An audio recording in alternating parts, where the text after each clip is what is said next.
Hello' বন্ধু বান্ধৱীসকল, ফাকুৱা আমি সকলোৱে খেলোঁ আৰু বহু আনন্দ লাভ কৰোঁ। বিভিন্ন ধৰণৰ ৰং সানি আমি ৰঙৰ উৎসৱ ফাকুৱা পালন কৰোঁ। কিন্তু সময়ৰ লগে লগে এই ৰঙৰ উৎসৱো এতিয়া আমাৰ কাৰণে চিন্তাৰ বিষয় হৈ পৰিছে। আগতে ফাকুৱাত ব্যৱহাৰ কৰা ৰং আছিল প্ৰকৃতিৰ পৰা আহৰণ কৰা ঔষধি গুণসম্পন্ন। কিন্তু সময়ৰ লগে লগে এই উৎসৱত ব্যৱহাৰ কৰা ৰঙৰ উৎসবোৰো সলনি হ'ল। কেঁচামালৰ নাটনি আৰু বাণিজ্যিকভাৱে অধিক লাভ পাবৰ বাবে মানুহে আজিকালি এই উৎসৱত ব্যৱহাৰ কৰা ৰং ৰাসায়নিক দ্ৰব্যৰ পৰা প্ৰস্তুত কৰিবলৈ আৰম্ভ কৰিলে। আজিৰ এই ভিডিঅ'টোত আমি জানিম ফাকুৱাত ব্যৱহাৰ কৰা ৰং কেনেধৰণৰ ৰাসায়নিক দ্ৰব্যৰ পৰা প্ৰস্তুত কৰা হয় আৰু ইয়াৰ পৰা আমাৰ শৰীৰত কেনেধৰণৰ বেয়া প্ৰভাৱ পৰে।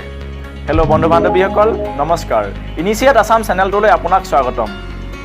ফাকুৱাত ব্যৱহাৰ কৰা কেইবিধমান ৰাসায়নিক ৰং হ'ল তাৰামাইন, malachite green, rhodamine, methylene blue, methyl violet ইত্যাদি। ইয়াৰ উপৰিও এইবোৰৰ লগত বহুতো ৰং মিহলি কৰা হয়। ৰঙৰ লগত চক, চেতহাৰ, ডলমাইট, মিহি মাটি, মিহি বালি আদি মিক্স কৰা হয়। ৰঙৰ বাবে মাৰ্কিউৰিক অক্সাইড, মাৰ্কিউৰিক ছালফাইড, সেউজীয়া ৰঙৰ বাবে কপাৰ ছালফেট, গুলপীয়াৰ বাবে ৰডামাইন, বেঙুনীয়াৰ বাবে ক্ৰমিয়াম অক্সাইড আদি ৰাসায়নিক দ্ৰব্য ব্যৱহাৰ কৰা হয়। এতিয়া জানো আহক এনেধৰণৰ ৰাসায়নিক পদাৰ্থৰ পৰা প্ৰস্তুত কৰা ৰঙে আমাৰ শৰীৰত কেনেধৰণৰ প্ৰভাৱ পেলায়। ছাল। এনেধৰণৰ ৰাসায়নিক ফাকুৱা ৰঙৰ পৰা 60% লোক খজুৱতিত ভোগে। ইয়াৰ উপৰিও ৰক্তখোটা, ৰঙা পৰা, ঘাঁ লগা ইত্যাদি ৰোগ দেখা দিয়ে আৰু কেতিয়াবা ইয়াৰ ফলত ছালৰ কেঞ্চাৰ হোৱাও দেখা যায়। চুলি। ৰাসায়নিকযুক্ত ফাকুৱা ৰঙে চুলিৰ স্বাভাৱিক ৰং বিনষ্ট কৰি চুলিক দুৰ্বল কৰে। ইয়াৰ ফলত চুলি সৰা, চুলি ফটা আদি ৰোগৰ সৃষ্টি হয়। চকু। ফাকুৱা ৰঙৰ এলাৰ্জিৰ বাবে চকু ফুলি উঠা, চকুৰ পতা ফুলি উঠা আৰু ঘাঁ হোৱাও দেখা যায়। ৰাসায়নিকযুক্ত ফাকুৱা ৰঙৰ পৰা চকুৰ দৃষ্টিশক্তি কমি যোৱাৰ সম্ভাৱনাও বহুত। নখ।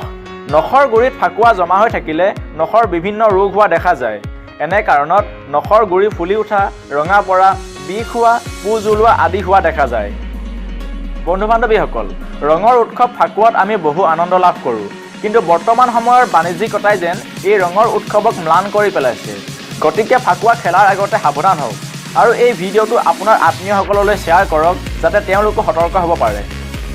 তেতিয়াহ'লে বন্ধু বান্ধৱীসকল, আজিৰ এই তথ্যসমূহ কেনে লাগিল জনাব। ভিডিঅ'টো ভাল পালে লাইক কৰিব, শ্বেয়াৰ কৰিব আৰু ভৱিষ্যতেও এনেধৰণৰ গুৰুত্বপূৰ্ণ তথ্য পাই থাকিবৰ বাবে চেনেলটো ছাবস্ক্ৰাইব কৰিব। জয় আই অসম।